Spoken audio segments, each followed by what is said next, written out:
దాని మీద మీరేమంటారు? యాక్చువల్లీ అవి మెమోరీస్గా ఉండాలి కానీ దాన్ని పట్టుకుని పాలిటిక్స్ చేస్తున్నారు ఇప్పట్లో అంతే. అంతకుమించి పెద్ద రీజన్ ఏం లేదు. సో వాళ్ళు ఏదో పర్పస్ఫుల్గా చేసుకుంటా అనేది కానీ it's a waste of money అంతే. జస్ట్ ఇప్పుడు ఆల్రెడీ ఎగ్జిస్టింగ్ ఉన్నాయి కదా, ఎన్టీఆర్ మార్గ్ అని, ఎన్టీఆర్ స్టాచ్యూ అని, ఎన్టీఆర్ సర్కిల్ అని. ఇంకా అంతకుమించి ఏం కాదు చెప్పండి. మళ్ళీ ఎందుకు ఇంకెవరన్నా మర్చిపోయినారేమో ఆయన ఇంకా. సో ఇంకా ఉన్నదాన్ని వదిలేసి మళ్ళీ కొత్త ఎందుకు చెప్పండి. ఇంకా చాలామంది ఉన్నారు, ఇంకా చాలా వస్తాయి. అవును, భక్తుల మనోభావాలు దెబ్బతింటాయి కృష్ణుడి రూపంలో ఉంటాయని అంటున్నారు. అది ఎంతవరకు మీరు ఆబ్వియస్లీ నిజమే, దెబ్బతింటాయి. నాకు తెలుగుని కనుక నేను ఎన్టీఆర్ కృష్ణన్గా చూసుకుంటా. అదే నార్త్ సైడ్ వెళ్తే they will believe somebody else. So అలా డిఫరెంట్ ప్రాస్పెక్టివ్స్లో డిఫరెంట్ పర్సన్స్ చూస్తాం మనము.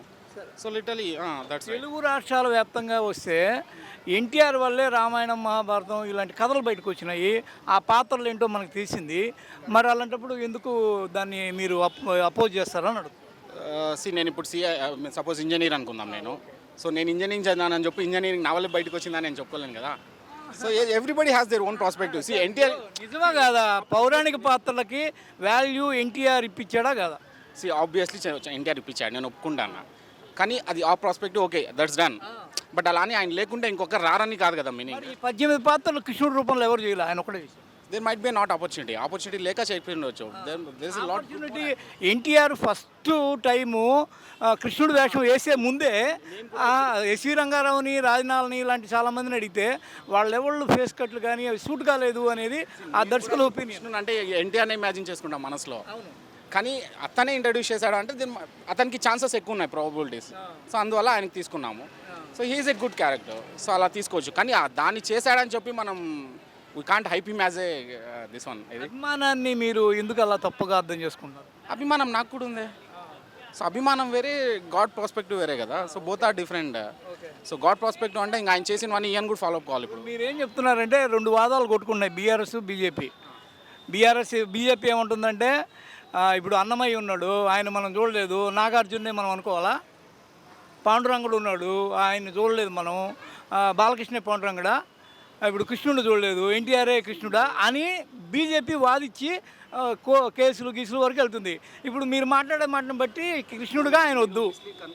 కాదు కాదు కాదు కాదు ఇది నేను కాదు ఓవరాల్గా ట్రోల్ అవుతుంది. ఏంటంటే ఇవన్నీ నేను చూపిస్తా కావాలంటే. అర్థమైంది. మీరు అడిగిన క్వశ్చన్ ఏంటి, గాడ్ బిలీవర్స్గా అలా పెట్టడం ఓకేనా అని. కానీ అది ఇంటెన్షన్ పర్పస్ ఏంటి, పాలిటిక్స్ రిలేటెడ్గా పెడతాండేది అంతే. So if really NTR is good character, if is not in to politics, అదే ఒక పాలిటిక్స్లో లేకుండా ఉంటే అతన్ని పెట్టింటే రియల్లీ యాక్సెప్టెడ్. కానీ ఒక పర్పస్ సెల్ఫ్నెస్ సర్వీస్ కోసం చేసుకుంటా ఉండేది అంతే స్టాచ్యూ ఇవన్నీ. సో అంతకుమించి పెద్ద రీజన్ ఏం లేదు దానిపైన డిస్కస్ చేయడానికి. ఆ రెండు పార్టీలో కొట్టుకున్నాయి. బీఆర్ఎస్ తరఫు నుంచి మంత్రి పువ్వాడ పర్పస్ కోసం వాటిని అలా హైప్ చేసుకుంటున్నారు. ఇప్పుడు ఏది ఈ వాదనలో మీరు చెప్పేదాన్ని బట్టి ఏది కరెక్ట్ అని? ఏది కరెక్ట్ అని చెప్పాలంటే బోత్ ఆర్ రాంగ్ ఓన్లీ. ఇప్పుడు బీఆర్ఎస్ అంబేద్కర్ తీసుకొచ్చినారు. So there might be some other agenda and Telugu Desam is bringing something else. So that's there is other agenda. Okay, whatever it may be, let us say whatever it may be somebody. So there is some other agenda to capture the market over there. So అలా ఉండొచ్చు కదా, అంతే. So it's totally game, political game. మీరేం చెప్పారంటే BJP చేసిన వాదనేమో correct, ఆయన కృష్ణుడిగా చూడొద్దు, నథింగ్ ఎల్స్. సో ఏది చేసినా కానీ దాని వెనక పర్పస్ ఈస్ డిఫరెంట్ అంతే. So that is totally either BJP do something same also, if BRS comes and forward do something the same thing. They have a separate agenda behind that. So మనకేంటంటే పైన కనపడే reason ఏంటంటే మనం కృష్ణుడిని ఎన్టీఆర్లా చూడకూడదు, అతనే introduce చేశాడానికి ఆయనే బిలీవ్ చేయాలా. So that's all different.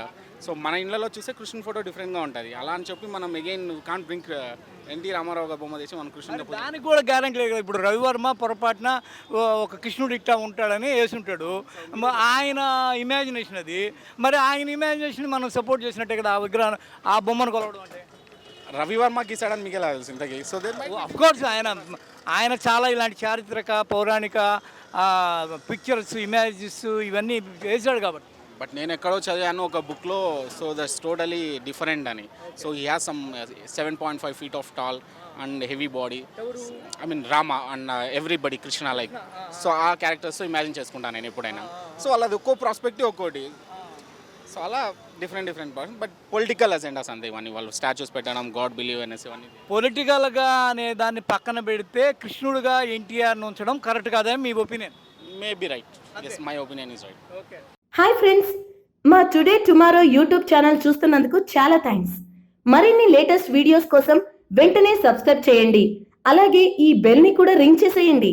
మా నోటిఫికేషన్స్ అన్ని మీ మొబైల్లో వస్తాయి. అలాగే మా వీడియోస్ మీకు నచ్చితే లైక్ చేయండి, షేర్ చేయండి, నచ్చకపోతే కామెంట్ చేయండి.